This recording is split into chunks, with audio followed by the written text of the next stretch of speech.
Hello and welcome to Sew with Christine. In today's tutorial, I'm going to be sharing with you how to make this gorgeous dress. The top part of this dress was shirred using smocking thread, while the lower part has 3 layers of gathers. So I'm going to show you how to use smocking thread to shirr your dress and how to make gathers at the lower parts.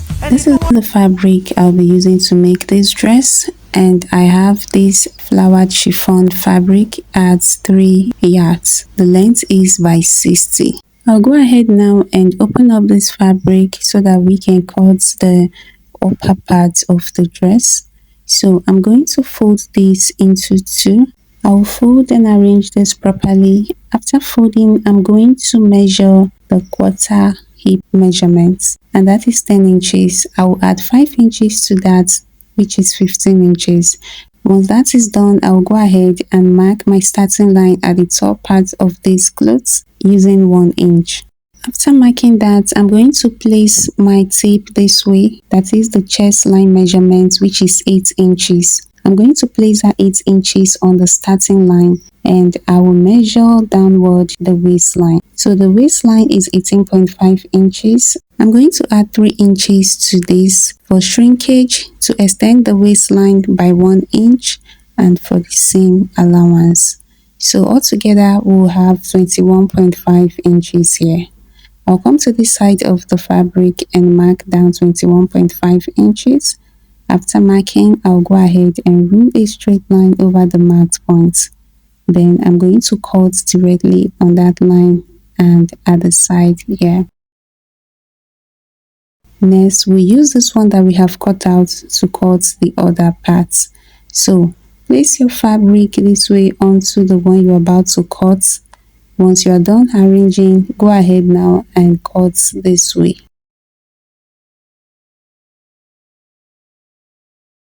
Now we have the front and the back ready. I'll open this up so that we can take the measurements.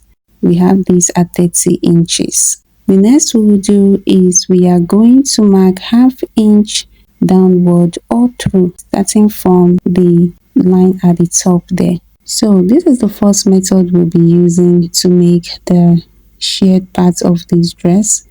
After this, I'm going to show you the second method, which is my preferred method. So if you find this first method easier, then you should go ahead and use this. If you find the second one useful and easier, then you should try that as well. So you're going to mark ½ inch downward and you start connecting this way. This will help you keep your stitches straight and accurate. So I'm done marking out the ½ inch, and this is what we have here. Next, we'll go to the sewing machine and we are going to hem the top area where we have the 1 inch starting line. You're going to fold this area twice and run your stitches over it. Then I have 2 threads here. One, the normal thread for stitching, and this is called the smocking thread. So you can see it's very stretchy. Now this smocking thread will go to the bobbin. So while this normal thread will go to the top part of your machine. So this is the one you thread directly at the top part. While the smocking thread, like I say, will go to the bobbin. So you're going to bring your bobbin case and your screwdriver, and you are going to loosen the side. The reason you need to loosen the side is because the smocking thread is fatter than your regular thread. So you need this to fit properly into the bobbin case.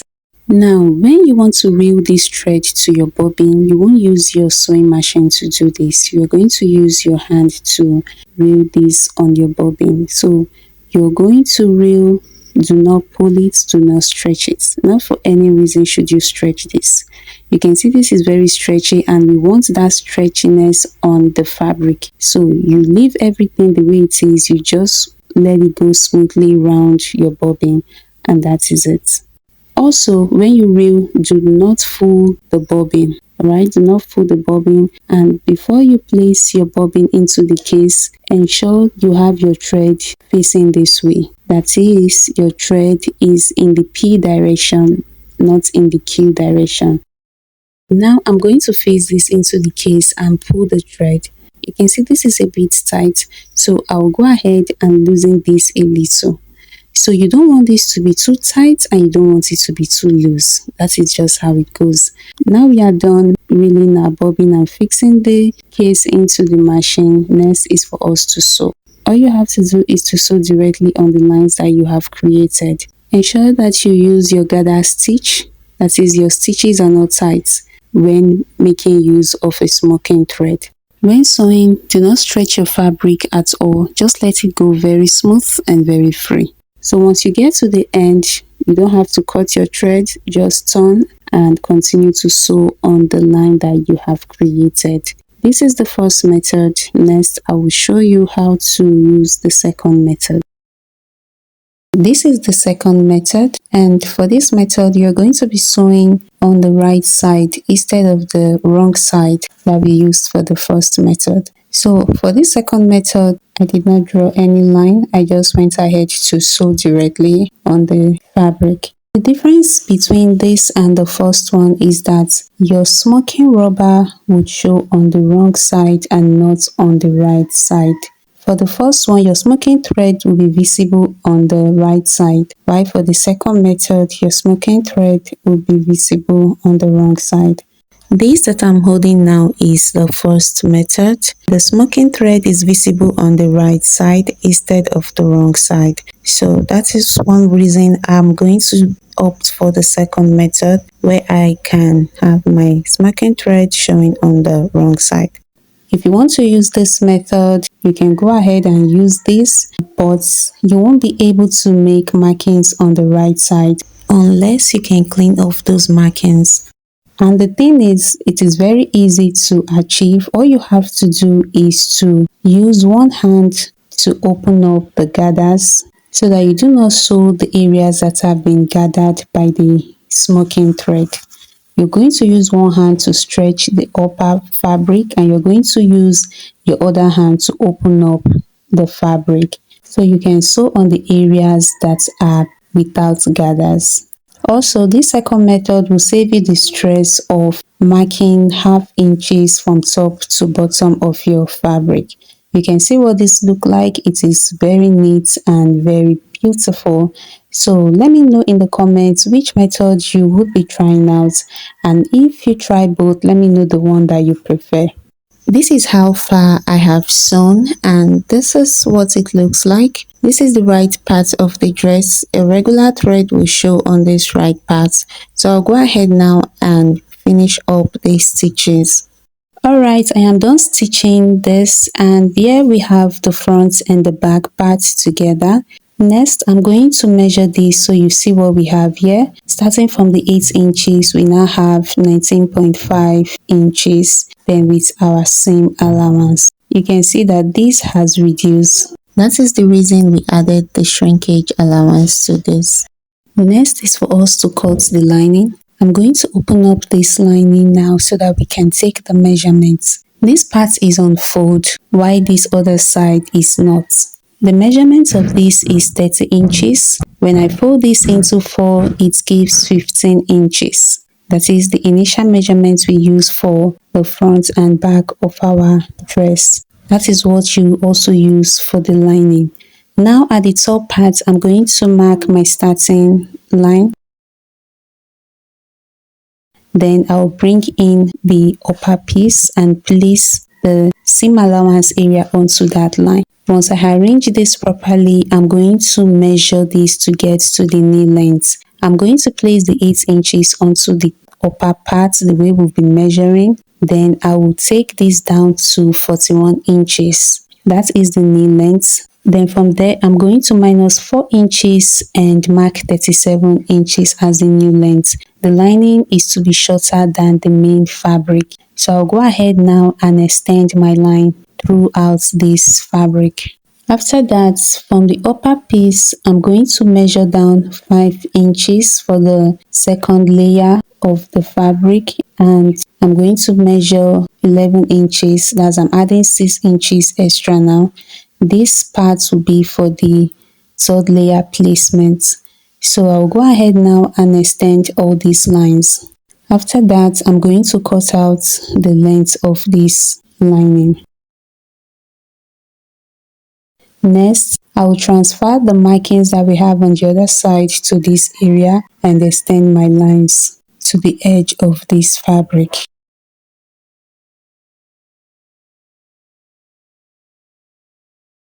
So we are basically done with marking the lining. Next is for us to hem the base of our lining. Alright, for the layers of the fabric, I have gone ahead to cut 3 layers, and the first one we have the length at 8 inches, the second one is 9 inches, and the third one is 10 inches. So I have this cut out in pieces form, that I do not have this as one full length, so I'm going to join them together so that it can give me a very long length of fabric. I'll also go ahead and hem the base of the fabric. After joining, this is what I have here for the first layer. That's a layer with length 8 inches. So let's measure the width of this now. I'm going to be measuring in yards. So I have the first one at 5 yards and 3 inches for the total width. So I've gone ahead now to make my running stitches on this. This is what we use to gather this fabric, and I'm going to hem the down parts. For the other 2 layers, I have them at the same width and they are shorter than the first layer. I have this at 3 yards and 9 inches for both the 9 inches length fabric and the 10 inches length fabric. Both of them, their widths are 3 yards and 9 inches. Alright, this is the lining. I've gone ahead now to hem the base of the lining. Now for the upper piece, I'm going to place them right side facing right side, and I will go to the sewing machine now to stitch the sides up. I'm going to be using 1/2 inch to stitch this up. And this is it. I'm done stitching this up, and this is what we have here. Now it's time for us to place our gathers onto the lining. I'm going to bring the last layer, the one that is 10 inches length. I'm going to bring this in, and I will fold this into 2 to get the midpoint. Once I get the midpoint, I will notch that area. Next, I'm going to mark the midpoint of my lining. I can see the crease line because I ironed this lining. So I'm just going to chalk that area, then place the notch parts of my fabric onto that midpoint of the lining after gathering this fabric. So just go ahead and gather your fabric this way, pull the thread, and the fabric would begin to form the gathers. Next, this is how you are going to flip your fabric so that the right side of your fabric faces the right side of the lining. Once you flip it, pin down the middle part of the fabric and that of the lining together. Then draw the other side of the gathers. After that, just go ahead and arrange your gathers, distribute them evenly, and sew from one point to the other. And this is it, guys. I'm done stitching this layer, but I didn't stitch up to the end. You're going to leave about 0.75 inch on both edges. Next is for us to sew the second layer. Like we did the first one, you're going to notch the midpoint and you're going to flip the fabric over this way and pin that midpoint down. Next, you will pull the thread to gather the fabric and distribute them evenly. Once you're done, you will sew from one end to the other. Ensure you start your stitches from 0.75 inch away from the edge of the fabric. And this is it. We are done stitching this up. Looking at this edge, you can see I didn't stitch up to that edge. Also this part, I didn't stitch up to the edges at all. Now we are on to the stitching of the first layer. So I'm going to pull the thread to gather this fabric. Next, I'm going to place the middle of this fabric onto the middle of the lining, and I will pin this down. This time around, you are not flipping your fabric. You're going to leave it this way. Just keep pulling your thread and arrange the gathers evenly. Once you are done arranging, you are going to sew from one part to the other. This is it. I'm done stitching this up. Now we are done with the stitching of the gathers to the lining. Now this is the wrong side of the dress. Next, I'm going to bring the edges this way. I'll bring them together so that we can sew the back close. You bring the first layer of fabric, just the fabric alone, don't pick the lining, and you will pin the fabric together. Next, you're going to pick the second layer and you will pin fabric to fabric together. That's your main fabric. After that, you will bring the third one and you will pin that area down. So we'll head over now to the sewing machine and sew on the fabric alone using 1/2 inch.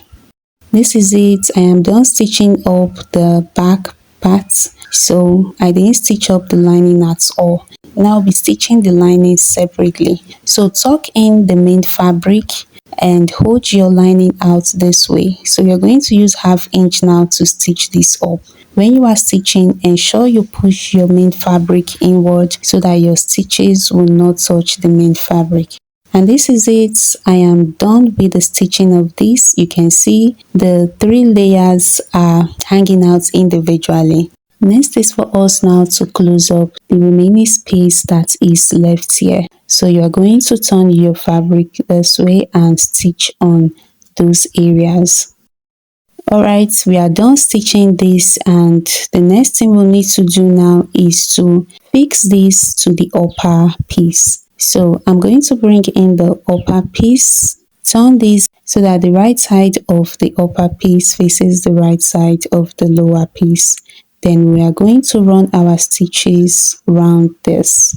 So when you are stitching, remember the upper piece has elastic. You are going to stretch that upper piece very well so that this can accommodate the lower piece. Keep stretching as you sew.